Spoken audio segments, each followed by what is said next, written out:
Hey guys, Luna here, and we are back with Hiveswap Friendsim.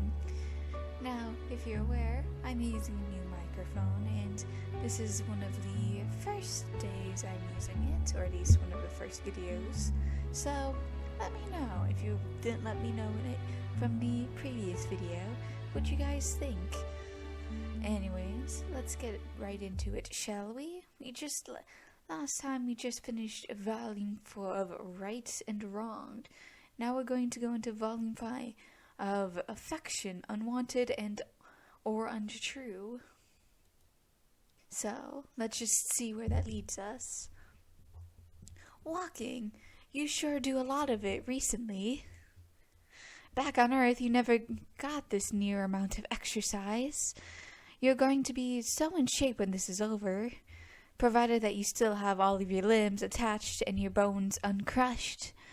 You can possibly come up with a safer way to travel, a taxi or some sort of bus system, but you don't have any money and you can't read the signs. You're also routinely covered in blood and bruises, so walking it is. Tired as you are, your feet still carry you toward friendship. So let's go to this mystery person, since the mystery. As usual, the streets are hopping, just bouncing around like an overactive bunny rabbit on Easter morning. Up ahead at an intersection of streets is some kind of night market. Well, every market on Eteria is a night market. As previously stated, you're broke, but there's nothing wrong with a little bit of window shopping. Who knows what kind of awesome stuff you'll find?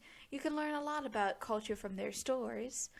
You are so intent on thinking positive thoughts that you are nearly at the market before you realize that quite a few people are coming towards you, the opposite direction. Some of them are running, actually, and screaming. Looks likely that something has gone down violence-wise. It's not a stampede, you aren't in any danger of being trampled, and the street is wide enough to just step aside and let the crowd pass by. Or would it be? You get a brief, furtive glimpse of a pair of focused yellow eyes under a low, pulled hood. A hand grasps yours so tightly the tips of your fingers go numb. With a hard yank, you are pulled into the flock of the crowd. The troll girl who has How can I tell that it is a troll girl? Thank you very much. It could very well be a troll guy. You don't know. The troll person who has hold of you speaks quickly and quietly. You have to lean in your head close just to hear. We are in a daze. We are Maymake's Sprite or Marmarelli, whatever you want. We are just a normal couple for a night on town. Interesting way of doing asterisks between every sentence, or like jump. We're going to catch a movie and get some soft serve with grubbery. You feel me? Wow, okay. Let's save. Play along with hold hands. You hold your heart beats so hard you can feel it in your back of your throat. You adjust your grip a little to make your hand easier to hold. In response, you get a squeeze, like she's thanking you. You match her pace, a surprisingly difficult feat considering how short she is. Behind you, people are still shouting. What the heck is happening back there? Someone died. I figured that, but that's not exactly rare for Eteria, is it? You've seen way more dead people here in the last couple days than you've seen throughout your entire life on your planet. You tell the troll girl you thought that was just normal here. Normal, sure, when lowbloods get killed, natural order things, right? But with highbloods, it's different. Personally, I don't give a shit about the natural order. Doesn't matter what job it is, I'll take it. Oh, so a highblood is dead, and you're currently holding hands with the troll who did the dirty deed. She chose you to help her lay low, i.e. she made you her accomplice, i.e. you're now her friends. Helping someone carry out a cold-blooded murder is a I would not agree with this statement, but apparently our character is. But she had called you her mate sprite? You aren't sure what that is, but sounds great. You ask her what you should call her. My name's Polypa. Like it's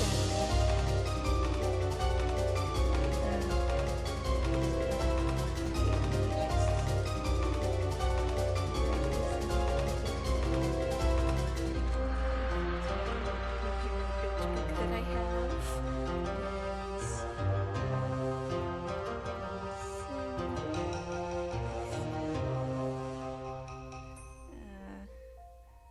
So question mark equals Polypa. Okay. Good to know. But there's no reason to go throwing it around. Let's not talk at all. You want to point out that it won't look like a very convincing date if you're just walking in silence, but that would require talking, and she told you not to do that. A trio of those spiky robots go marching by, drones or whatever. Their big, ugly heads swivel back and forth like they're looking for something. Polypa doesn't say anything, and she keeps her eyes forward, but she goes as sharp as a laser, every muscle in her body tensing. You feel as though through her hand, her fingers tighten on yours until the drones disappear into the crowd. She yanks you around a corner into a smaller alley connecting two roads. There's nothing here but a pothole and a couple dumpsters. Hold up a minute. Her hoodie has a symbol on the front of it, two overlapping gold ovals. Most trolls seem to have a symbol that designated their blood color on them somewhere. Does that mean she's a gold blood, right? So, okay. So, fake gold blood. So, making note of that.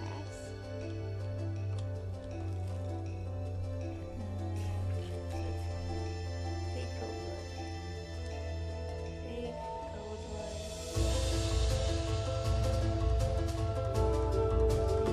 Maybe it looks like a olive green.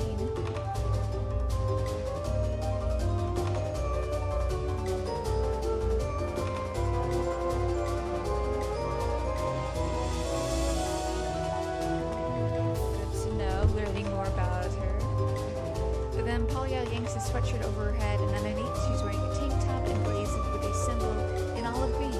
Looks a little like a cat. It's pretty cute.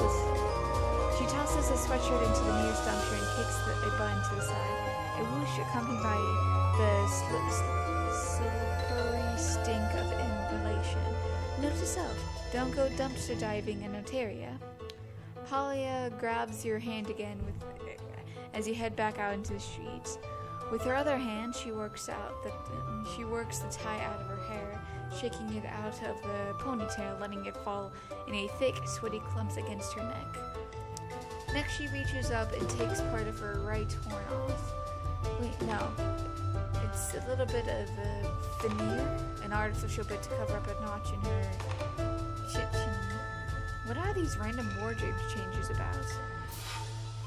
You wonder until you actually begin to listen to some of the conversation happening around you and check out the big billboard side screens mounted on the roofs of every 2 blocks. Seems like the rumor mill is already going hard. Apparently a well-respected violet blood. Ooh, that is really a high blood since violet bloods are one of the highest. Killed in public in full view of witnesses by a gold blood girl with a ponytail. Wow, you really are dealing with a professional here. I need to find somewhere to lay low until the heat turns down. I mean, we both do since you're my associates now. I had a contract waiting, but I don't know what happens to her. It's possible she got spooked. Got any ideas for likely hidings? I'm not from around here. You wonder what in the world makes you think you have any idea what's going on ever. She keeps giving you sharp looks as if she's gradually catching on to just who she's chosen to recruit. You just want her to understand that no matter how busty you look, you're an amazing friend and co-conspirator. Well, here's your chance. What do you propose? Saving again. And let's hide on one of these apartment buildings. That's a possibility. Most of the hive stems around here are cheap rentals, burgundy or bronze at most. I could take them, no problem. I mean, I can take anyone. Some jobs just require a little more forethought. You kind of meant finding an empty unit, or maybe skulking in a foyer at alien Starbucks, but you don't want to tell her your cool new friend how to do her job. And here you go again, jumping to the gun and claiming friends you don't have the right to, but she did choose you. Though at this point she may be wishing she grabbed some other random stranger's hands. Well, pick one, this is your idea. Oh geez, you seriously don't need this kind of responsibility in your life. Nothing good will come from letting you be in charge, but you also don't want her to think you are useless. You just kind of wish she'd tell you what you want to do and leave it at that. You pick a tall purple building at random. How about that one? Sure, I guess. You enter what seems to be a standard shabby apartment building, climbing the lobby steps to a hallway lined with doors. This could be any apartment on Earth, but instead of the letters on nameplates, there are those with colorful symbols.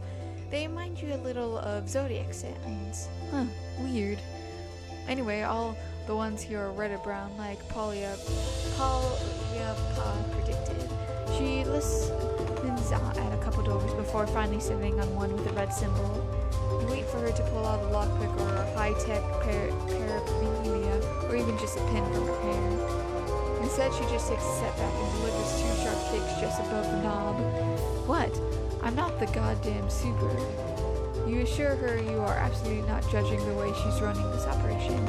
You just don't think you've ever met a mercenary before. Unless you count the guy who tried to hit on you up for cash when you were injured, or the little girl who drained your blood for pains, or the boy who constantly on the prowl for delicious meats. The apartment is dingy, small, and smells like old pizza. Good news! Not that it smells bad, it's just the fact that there's pizza here. You don't think that you could live on the planet if it didn't have pizza. That's just beyond pale. You try and shut the bus door as well as you can. Polypa plunks herself down on the couch and pulls out her phone, or what Skylight called its palm's husk. She pulls out her palm's husk and proceeds to ignore you. That's okay, it's important for friends to give each other space. You take the opportunity to poke around the apartment you're currently illegally occupying, just generally being a nosy piece of crap. Whoever lives here is a real slob. Dishes are so piled high in the sink, and the windows are so dirty you can barely see out of them. Something sticky and red stains half the counter. It might be blood, but it also might be Kool-Aid. Fuck, goddammit, shitting. Fuck breath. Something appears to have gone wrong. Polypa is still on the couch, hunched over with her palm husk held close to her face. She types with her knuckles. You notice a lot of trolls do that, probably because of her claws. It's all over the Twitter. Everyone's talking about it. My contract. They got her. She's been called. Her voice is flat, her eyes expressionless. She lets the palm husk slip from her fingers into her lap. You stand next to the couch like an asshole. You don't know what to say. You doubt Polypa is the hugging type, but you really can't stand her looking so dejected. Before you start pitying me, don't. I barely know her. It's not like we're a quadrant or anything. It's just business. You sit down on the other end of the couch, tipping your head and raising your eyebrows to show that you're ready to listen and learn and commiserate. Polypa wraps her arms around her knees. Most pros work with a partner. A lot easier when you have someone you trust to watch your back. It's usually quadranted pairs who work together.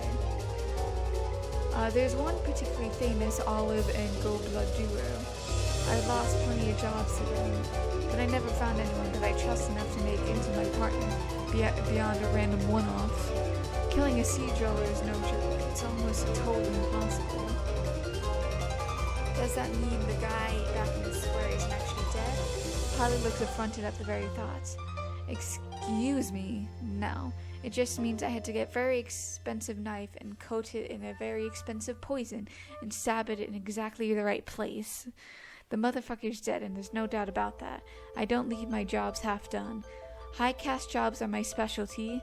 Most people are too afraid to try jobs higher than Teal. Me? I don't care.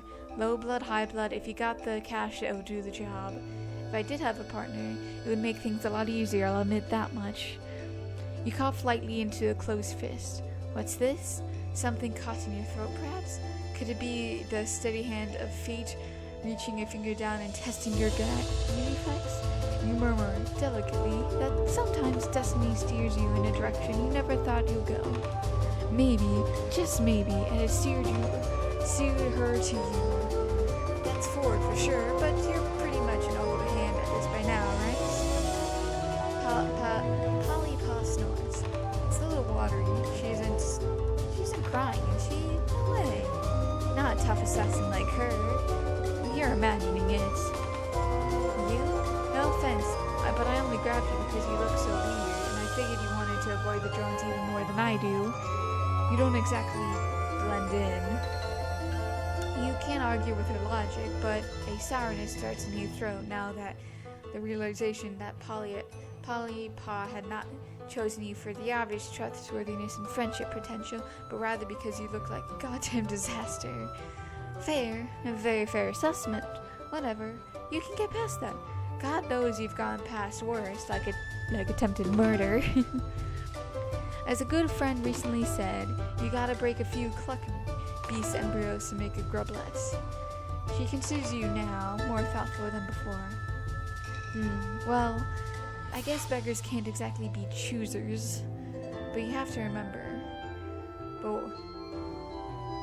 But what you have to remember, you aren't destined to find out. That fate finger reached further down and chokes you. Keys jingle outside the apartment before whoever is out there catches sight of the busted door. What the hell? You and Polya lock eyes. Oh shit. A quick flash of silver and suddenly a knife appears in Polya's hands. Where did that knife even come from? Probably in her bandaged things. Outside the hall, someone is swearing. The broken door falls inward, and before it is all the way open, Polya is up and over the couch, launching herself at the intruders. Shit, wait, you are the intruders. And this is what you're afraid of. You are about to watch your new friends kill some poor low-blood troll. This was such a terrible idea. Too bad there's no way to go back in time and make your choices all over again. Yeah, that'd be rad. You wish your life was like that. A short, stout little guy with a red symbol on his shirt comes through, but right behind him is a troll so tall he has to duck down to get through the door. Oh, hell no. The giant troll catches Polypa with one hand. He's got big ram-like horns and a curly purple symbol on his shirt. His face is painted in lines of black and white. Makeup designed his face to look like a... He's the clown! He's the clown! The clown is back! Look, babe. Look at these little tiny regular thieves. Polya rises in his grip, clawing at him like an angry cat. He hangs on, giving her a shake. Shit, you have to do something, but what? If you get in that purple guy's reach, you're absolutely going to get killed. You're trying to move your feet, but your survival instincts are kicking in and you're routed to your spot. If you can't do anything, you're useless. You don't even know what happens to Polya's knife. God, you wish you had taken some self-defense classes back on Earth. The high blood gives Polypa a wide smile and tosses her across the room like he's lobbing a dodgeball. She lands on her back, rolls to her feet, and bolts for the window. Of course he would have a high blood mate sprite. Why wouldn't he have a high blood mate sprite? High blood turns to you and sticks out a big gray tongue and wow, suddenly you can move your feet again. You throw yourself out the window after Polya. You're only one floor up, but one floor more than you would like to be when falling out of the building. So we're not on the ground floor, we're on the second floor. You fall, it's broken by Polya, meaning you got a collection of bony elbows and knees applied to your gut. She bares her teeth at you. Get off, idiots. They're definitely gonna call drones. We gotta run. You roll your big floppy body off of her and hustle to keep up as she peels off down the streets. You throw one last glance over your shoulder to see the two guys hanging out the window. The high blood waves lazily. Polypa starts off Sean, but pretty soon she's limping and leaning on your shoulder. A jagged piece of glass is wedged in your calf muscle. You lean down to get a closer look. You're no expert in doctors, but recently you've become an expert in acute injuries. Adele, stop. You want me to leave a bullet trail? We need to split up. That's how, now that we're seen together. Your heart sinks all the way to your aching feet. God, you've been so sure you've had this one on lock. You mentioned, half mumbling to yourself, that maybe it would be better to stay together. Safety in numbers and all that. Oh yeah? Maybe safety for youth. This was a terrible idea. I can't believe I ever trusted that someone could have my back. I mean, you're not wrong, but still, I'm trying my best here. Yeah, let's do another one of your amazing plans. Sounds great. She leaves you at an intersection of streets. Even though she's no longer leaning on you, you nevertheless feel a heaviness settle inside you. Can't pronounce words. Philosophically, a deep fatigue is so intense you want to curl up on the ground. So you do. Aw, at least your ass didn't kill her.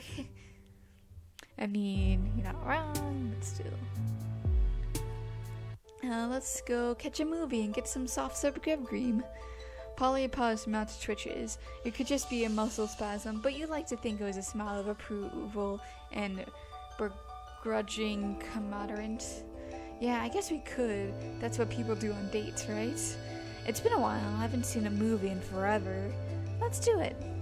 She squeezes your hand. You would have thought holding hands for so long would get sweaty and uncomfortable. You are certainly nervous though, but her skin is surprisingly cool. With a couple of exceptions, all of your new friends have been literally cold-blooded. Also, metaphorically, for a few of them. But you're going to judge them for their lifestyle choices. This isn't your place as a friend. Regardless, your point is, it is kind of nice to be holding hands, even if it's under completely false murder pretenses. Come on, there's probably a theater in here. Makes sense. You aren't from around here, and you don't think Polypa is either, but you can always recognize a mall when you see one. Stores and escalators and fountains full of slimy mall water. That's probably been there for years. The biggest difference between this and an Earth Mall is that there doesn't seem to be anyone working at any of these stores. Everything is automated. That and the top floors appear to be reserved for high bloods. Polya is still holding on your hand. Gosh, it's like you really are on a date. This is very, very friendly. As far as you know, you've never been on a date with an assassin before.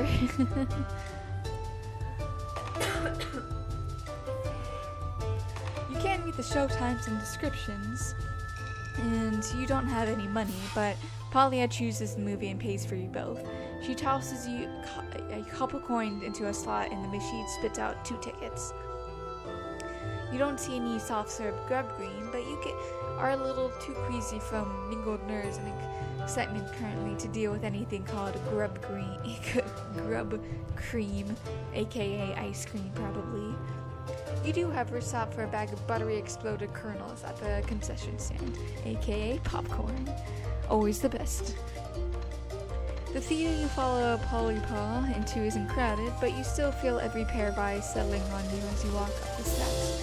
Your heart pounds and sweat slides into your back of your neck. You are just positive everyone can see right through you to this deeply controversial cross-species matchup you're going to give.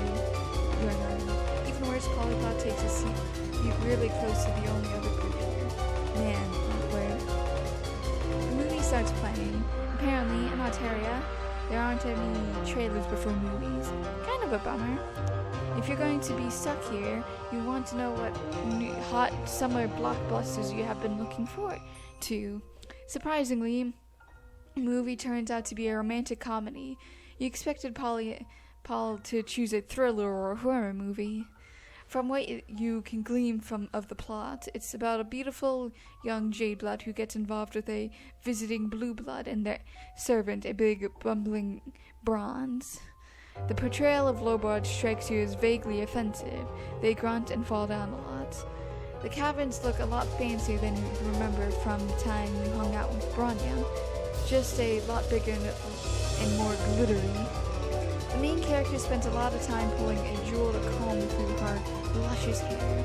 The dialogue is kind of incoherent, and you don't just think it's because you're unfamiliar with the cultural context.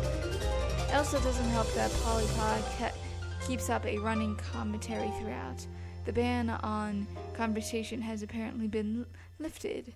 Ugh, I can't believe they added in the mistaken identity storyline. So unnecessary. Also, Black Rom is so boring comedies. There's just no punch to it. I can't believe how bad this is. I don't remember the book being this garbage, but I read it a long time ago. My taste may have just been worse back then. You look at her in a whole new light. She shrugs, possibly a little self-conscious. What, you think I've been an assassin since I pupated? I used to have a blog for relationship advice and stuff like that. Of course, I was just messing around. I didn't know anything beyond what I read online. Two characters are kissing on screen. You have no idea who they are. You just are way more interested in the fact that Polypa has decided to tell you her life story in the back of a movie theater. The deep blue light from a scene in the brooding caverns washes over her, making her look a noble and sad. You were entranced. It didn't last though. I doubt it had anything to do with my blog, but a few sweeps ago, a group of kids broke into my hive. I think they were high, maybe on sober. Whatever, they stole a bunch of my crap, killed my Luskus, and some little psychic fuck broke my legs with his brain, just because he thought it would be funny. You are riveted. You have a bit of a tragic backstory yourself, but nothing this dramatic. Polypa picks through the buttery exploded kernels with a delicate claw. I was trapped in my hive. I would have starved to death if it hadn't been for some teal who lived in my neighborhood. And just some little idiot who ran around with an Eastern Altair replica sword, challenging pure beasts duel. Teal bloods are pedantic pludgelords, but they care about justice. And these kids had attacked me for no reason. I didn't break any laws. Anyway, that's why I'm an equal opportunity for high-tech jobs. Low bloods, high bloods, everyone is scum. Not everyone, some people.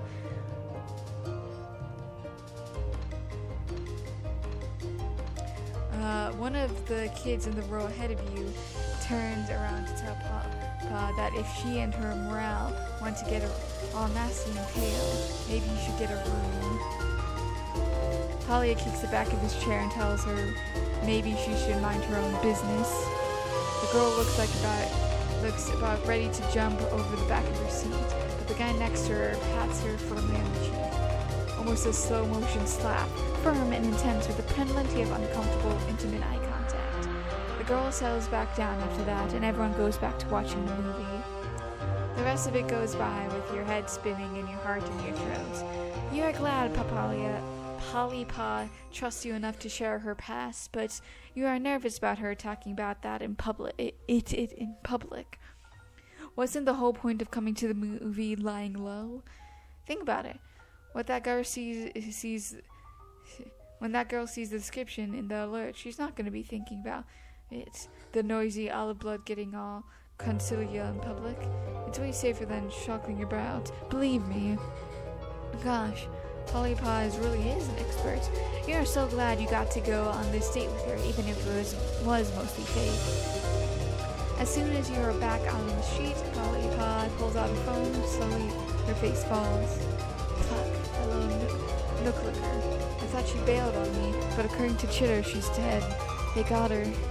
Damn it. I told her to be careful. Her sadness is quickly turning to rage, vibrating off her in frantic waves. Her voice gets louder too, and people are starting to look your way. Heckling in the theater is one thing, shouting at the phone about murder is another. This is going south fast. You gotta calm her down. Deploy Shush Pep. For a lack of a blood plan, you copy what the troll inside did to his angry dig. You press your palm firmly against her cheek. To your intense shock, she blushes an olive green and her eyes slip closed.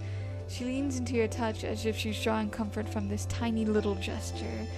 Then she blinks and pulls away. Listen, technically on the clock right now, let's be professional. She bites her lip, hesitating. Then she reaches up and repeats the gesture on your face. An unbelievable warmth fills you. Could it be the warmth of friendship? You are weird looking. Double horn amputee with very few shoulders, terrible survival instincts, and both short-term and long-term memory loss. But you're alright. I don't have memory loss. If you ever want to earn a little cash, I could use a partner I can depend upon. Is it raining? No, they are just tears in your eyes, tears of gratitude. Okay, don't get too choked up. You're definitely just going to be bait. You sure, Polypa, that due to your general inaptitude, you wouldn't want it any other way. They go, oh, it's adorable, it's so cute. Aww. Anyways, time to freak out and let the pearl beast out of the bag. This is when we first met our compatriots. You stop abruptly and someone smacks you away from behind. You go down hard, your hand ripped away from the girl's. She gives you a fierce glower of disappointment. Fine, just more people letting me down. I'll deal with this on my own. I've done it before. She takes off a running leap from the alley wall, scampering up and onto the roof like a squirrel up a tree. You are left looking down at the smudge of violent purple she left on your palm. An emptiness fills you at the thought of friendship that could have been only to keep her chill. Game over. Leap of unfaith. And with that, I think we're gonna call this episode here. I hope you have a good day, night, week, months of your lives, and may the stars forever guide your path, forever might lead you into the future. Bye bye, everybody.